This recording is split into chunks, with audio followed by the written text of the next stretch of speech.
Bonjour, je m'appelle Carmen de Ramon, je suis chef de clinique dans le service d'hématologie au HUG et j'aimerais vous présenter cette colloque qui s'appelle leucémie lymphoïde chronique et lymphome de bas grade, G comme un blanc. D'abord, nous allons voir le plan et nous allons parler de quelques généralités sur les lymphomes indolents ou lymphome de bas grade, qui est un synonyme. Et par la suite, nous allons parler de la leucémie lymphoïde chronique et les lymphomes folliculaires, comment diagnostiquer et comment traiter. Et à la fin, nous allons voir quelques take-home messages.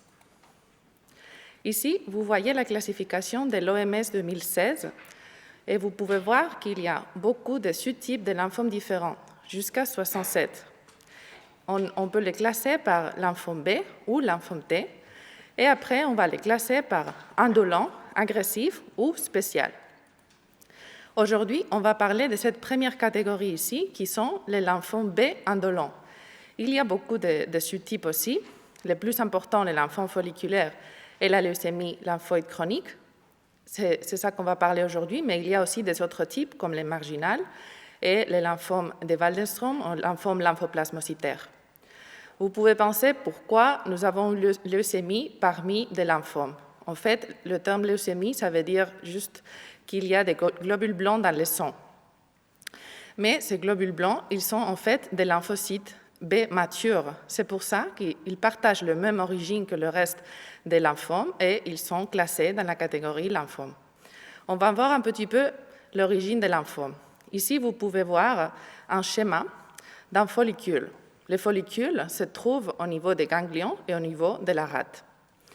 Selon où se trouve la cellule d'origine, on aura un type de lymphome ou un autre.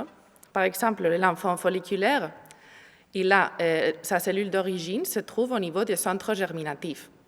Si on regarde la LLC, elle est assez particulière parce qu'on va trouver deux types différents d'LLC. Si la cellule d'origine se trouve avant les centres germinatifs, on aura le premier type. Si la cellule d'origine a déjà traversé les centres germinatifs, on aura le deuxième type de LLC. Et c'est le sous-type où on va avoir une mutation du gène de la région variable de la immunoglobuline ou IGHV, qui sera très important au niveau pronostic, parce que ça va conférer un meilleur pronostic, comme on verra plus tard. Si on regarde un petit peu l'incidence des lymphomes B en général, inclus aussi les lymphomes agressifs, on peut voir que les plus fréquents, c'est les DLBCL. Mais juste après, on voit les lymphomes folliculaires avec 29% des cas de lymphome B. Aussi très fréquente, c'est la LLC avec 12% de fréquence. Les lymphomes indolents ou lymphomes de bas grade ou syndrome lymphoprolifératif chronique, c'est tout des synonymes, ils partagent quelques caractéristiques.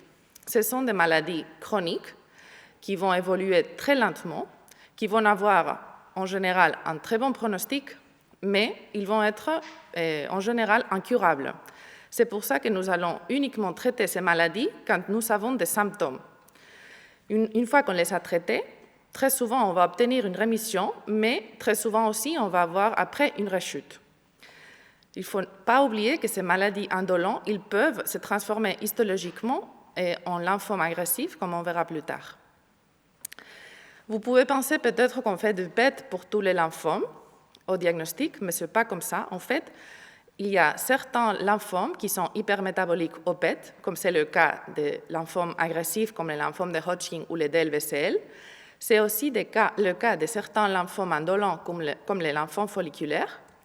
Mais il y a plusieurs types de lymphomes indolents, comme par exemple les MALT, les lymphomes marginales, la leucémie lymphoïde chronique et aussi la maladie de Waldenström, qui ne vont pas être hypermétaboliques forcément au PET. C'est pour ça que si on doit faire une imagerie, on va choisir plutôt un scanner classique et pas un PET. Ça, c'est un patient typique qui a un lymphome indolent. Comme vous pouvez voir, c'est un patient qui a un status général qui est préservé. Souvent, il n'a pas de symptômes. Avec le temps, il va peut-être développer des symptômes B. Mais le fait que la maladie soit tellement indolente, ça va faire que souvent, quand on diagnostique la maladie, elle sera déjà généralisée. Alors, nous allons pouvoir palper très souvent des adénopathies, une splénomégalie, et très souvent aussi, on va avoir une infiltration par la moelle osseuse qui va provoquer des cytopénies périphériques. Un cas un peu particulier, c'est la leucémie lymphoïde chronique qui va donner de lymphocytose au niveau de l'hémogramme et ça fait que souvent on va la diagnostiquer un peu par hasard et on est en stade un peu plus précoce. Alors on va se concentrer maintenant sur la leucémie lymphoïde chronique ou chronic lymphocytic leukemia en anglais. Ça, c'est la situation classique quand un de nos collègues internistes nous appelle aux hématologues parce qu'ils ont retrouvé une lymphocytose à plus de 5 gigas par litre. Notre question sera toujours la même. Est-ce que cette lymphocytose est chronique? Chronique, ça veut dire qu'elle est présente depuis plus de 2-3 mois et surtout en absence d'infection active. Si la réponse est oui, nous allons commencer le bilan à la recherche d'une LLC. D'abord, nous allons regarder au niveau de l'examen physique des adénopathies et splénomégalie. Et après, on va vous demander si le patient a des symptômes B ou des cytopénies sévères. Après, nous allons poser le diagnostic de façon très rapide et très simple avec uniquement 2 tubes de sang périphérique. En fait, le premier tube de sang périphérique, nous allons faire un frottis, comme vous voyez ici à gauche. Nous allons trouver des ombres de Gumprecht, qui sont des cellules lysées, qui sont très caractéristiques de la maladie. Et nous allons trouver des petits lymphocytes matures, qui sont aussi caractéristiques de la maladie. Le deuxième tube de sang périphérique, on va faire une cytométrie de flux, on va regarder certains marqueurs et calculer un score qui s'appelle MATUTES ou LLC Flow Score. Et avec ça, nous allons arriver au diagnostic définitif de la maladie. Comme vous voyez, c'est un cas très particulier de lymphome où on n'a pas besoin ni d'une biopsie ni d'une imagerie pour poser le diagnostic définitif. Si on regarde les caractéristiques du patient au diagnostic, la médiane d'âge, c'est de 72 ans, c'est plus fréquent chez les hommes, et le parcours, il est très hétérogène. Nous avons des patients qui n'ont pas besoin d'un traitement pendant plus de 10 ans, mais nous avons des patients qui ont un très mauvais pronostic, c'est 10% des cas qui ont la mutation TP53. Il y a aussi 40% des patients qui ont les IGHV pas mutés, comme on a vu au début, c'est des patients dont la cellule d'origine n'a pas traversé le centre germinatif, et ces patients ont aussi un mauvais pronostic. Pour rappel, il faut faire le TP53 avant chaque ligne de traitement, parce que même si le patient ne l'a pas au début, il peut toujours le développer avec le temps. Par contre, l'IGHV, ça suffit de le faire une fois, parce qu'elle sera toujours la même dans l'histoire de la maladie. Maintenant, notre question, c'est est-ce qu'on traite notre patient ou pas? D'abord, on va voir si le patient a des symptômes ou si le patient a une classification RAI-Binet avancée. Qu'est-ce que c'est ça? Alors, est-ce que mon patient a un de ces critères? Si le patient a soit des symptômes B, soit une maladie bulky ou volumineuse, et la définition, c'est avoir au moins une adénopathie qui mesure plus de 10 cm. Si le patient présente des cytopénies progressives ou une atteinte d'organes ou une lymphocytose progressive, ça veut dire une augmentation de plus de 50% au moins de 2 mois, si le patient a un de ces symptômes, la réponse est oui, mon patient est symptomatique. La deuxième chose, c'est la classification clinique. On a 2 classifications ici. On a la classification Binet et la classification RAI, qui vont tenir en compte le nombre d'aires nodales qui sont atteints, mais aussi les cytopénies, les taux d'hémoglobine et de plaquettes.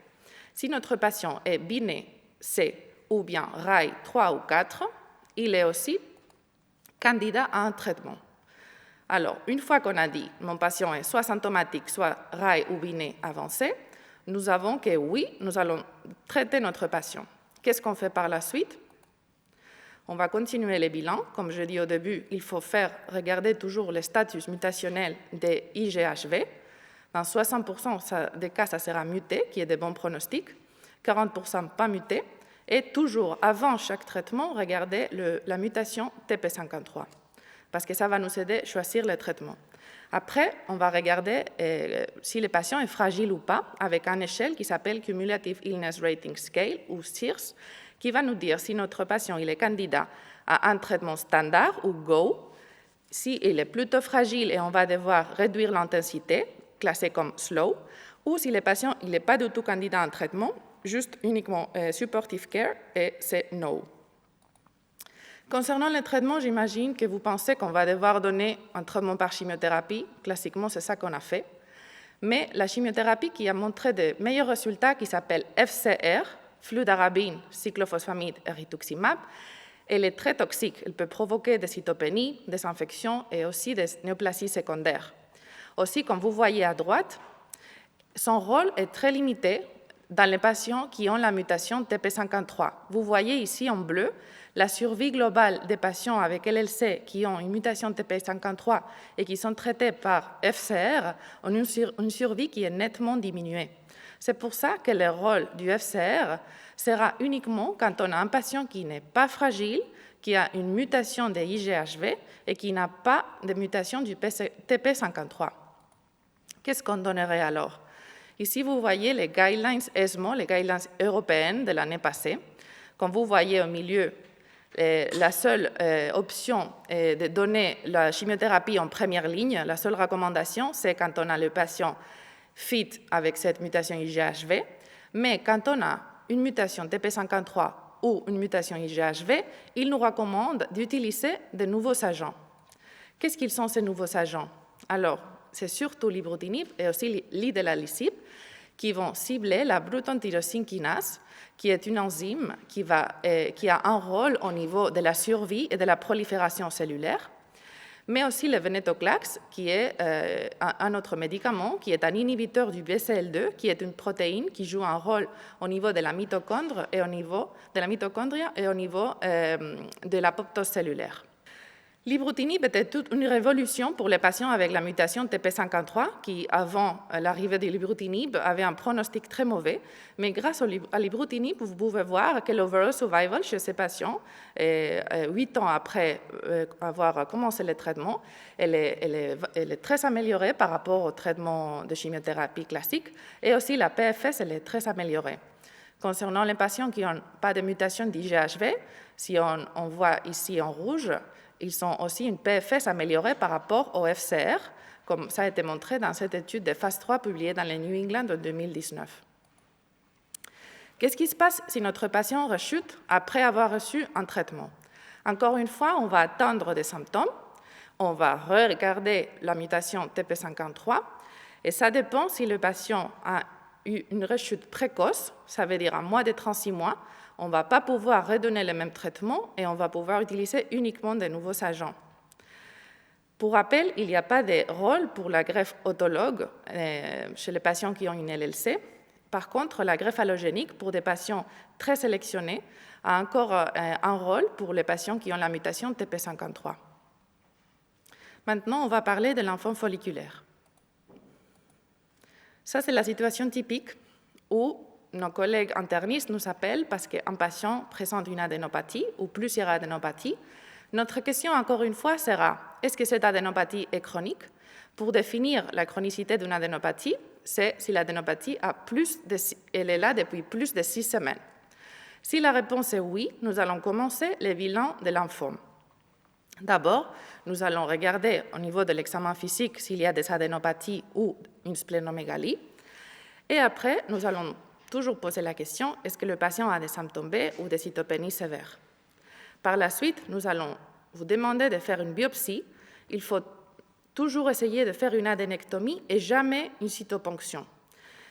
Et j'aimerais juste dire un petit rappel qu'il faut essayer de jamais donner des stéroïdes systémiques, si on peut l'éviter, chez les patients qui ont une suspicion de lymphome, parce qu'après, on peut avoir des faux négatifs au niveau de la biopsie et au niveau de l'imagerie. Alors, idéalement, il faut attendre avoir fait l'imagerie et la biopsie.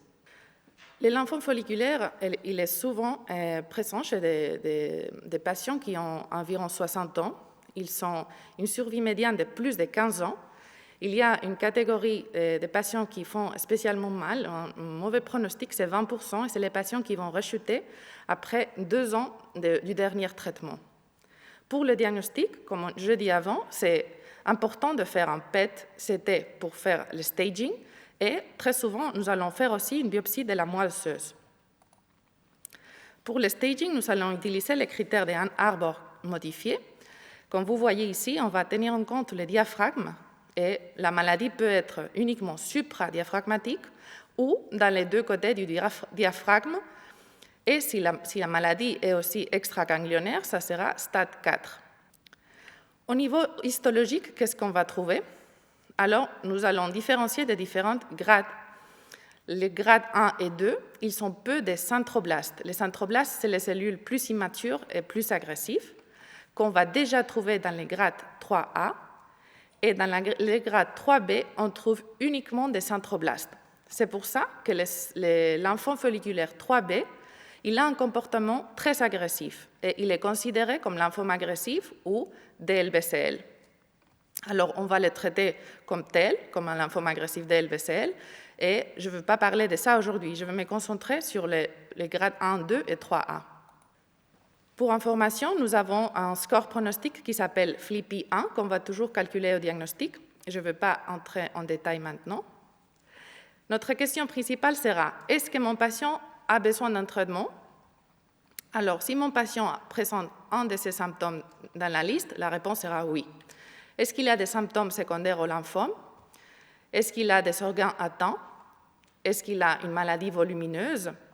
Est-ce qu'il a des cytopénies secondaires au lymphome? Et est-ce qu'il a des lymphocytes de la maladie qui circulent au niveau périphérique à plus de 5 gigas par litre? Si la réponse est oui, mon patient aura ce qu'on appelle high tumor burden ou charge tumorale élevée. Alors, pour voir qu'est-ce qu'on donne comme traitement de première ligne, nous allons regarder la charge tumorale et si le patient ne présentait les critères que j'ai expliqués avant, nous allons adopter l'attitude qui s'appelle, on peut adopter l'attitude watch and wait, juste regarder et attendre une évolution.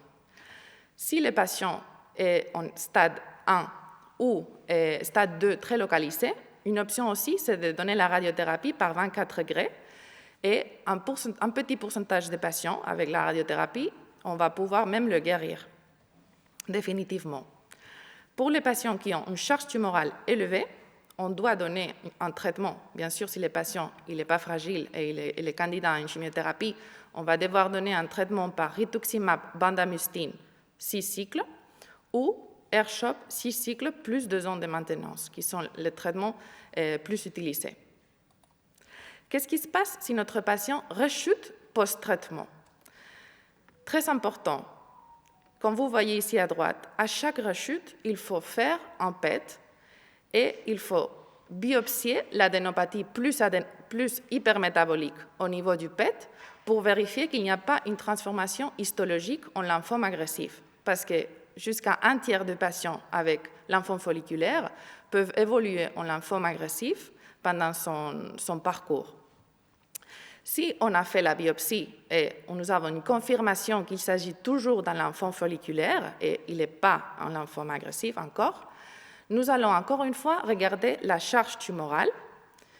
Si la charge tumorale elle baisse ou si la rechute elle est à plus de 2 ans du dernier traitement, on est dans la catégorie des bons pronostics, alors on peut être moins agressif avec les traitements. Par contre, si la charge tumorale est élevée ou si le patient a une rechute à moins de 2 ans après le dernier traitement, on doit être plus intensif avec les traitements. On va devoir donner un anticorps anti-CD20 combiné par une chimiothérapie qui sera différente à la chimiothérapie qu'on a donnée en première ligne. Et nous allons discuter une consolidation par une greffe autologue ou par 2 ans de traitement par anti-CD20. Il y a aussi un rôle pour les nouveaux agents dans les lymphomes folliculaires, comme c'est le cas de la lénalidomide, qui est un immunomodulateur qu'on va pouvoir combiner avec le rituximab. Il y a aussi un rôle pour des patients très sélectionnés qui ont une rechute en post-auto pour une greffe allogénique avec un conditionnement d'intensité réduite. Et juste une petite remarque concernant les CAR-T qui viennent d'être approuvés aux États-Unis pour les lymphomes folliculaires, mais qui ne sont pas encore disponibles en Europe. Maintenant, une question très importante. Quand est-ce qu'on doit suspecter une transformation histologique à un lymphome agressif? Comme on a vu, jusqu'à un tiers des patients qui ont un lymphome folliculaire peuvent se transformer en lymphome agressif et jusqu'à 15% des patients qui ont une LLC aussi peuvent se transformer en lymphome agressif qui s'appelle syndrome de Richter. Alors c'est très important de savoir quand on doit le suspecter. Si on a un patient qui présente une LDH qui monte rapidement, ou bien des adénopathies qui grandissent rapidement, des sites extranodaux, de nouveaux symptômes B ou une hypercalcémie, nous allons devoir faire un PET et essayer de biopsier l'adénopathie plus hypermétabolique pour voir l'histologie. Un petit résumé. Comme vous pouvez voir, la première colonne, j'ai mis les caractéristiques principales des LLC et la deuxième, les lymmphomes folliculaires. Les LLC sont diagnostiqués à un âge médian d'environ 70 ans, tandis que les lymphomes folliculaires, environ 60 ans. Le diagnostic de la LLC, comme on a vu, est rapide et simple et a besoin uniquement de son périphérique. Par contre, pour les lymphomes folliculaires, nous avons besoin d'une biopsie d'un ganglion. Pour le staging, on va utiliser les critères cliniques Rai et Binet pour la LLC. Et pour les lymphomes folliculaires, on a besoin d'un PET et on va utiliser le staging en Arbor. Pour l'imagerie, chez les leucémies lymphoïdes chroniques, on n'a pas toujours besoin d'une imagerie, mais si on a besoin, ça suffit un scanner classique. Par contre, les lymphomes folliculaires ont besoin d'un PET. Concernant les critères de démarrer un traitement, ça sera toujours s'il y a des symptômes, dans les deux cas. Et pour savoir quel traitement choisir, nous allons regarder les TP53 et les IGHV dans la LLC et la charge tumorale dans les lymphomes folliculaires. Maintenant, les take-home messages. Les lymphomes indolents sont des maladies chroniques qui ont un bon pronostic en général, mais ce sont des maladies qui sont en général incurables. C'est pour ça qu'on va les traiter uniquement quand le patient présente des symptômes. Quelques messages importants, en général pour les lymphomes, c'est qu'il ne faut jamais faire une cytoponction parce que c'est une perte de temps. On doit toujours essayer d'avoir une adénectomie, mais si ce n'est pas possible, d'avoir au moins une core biopsie.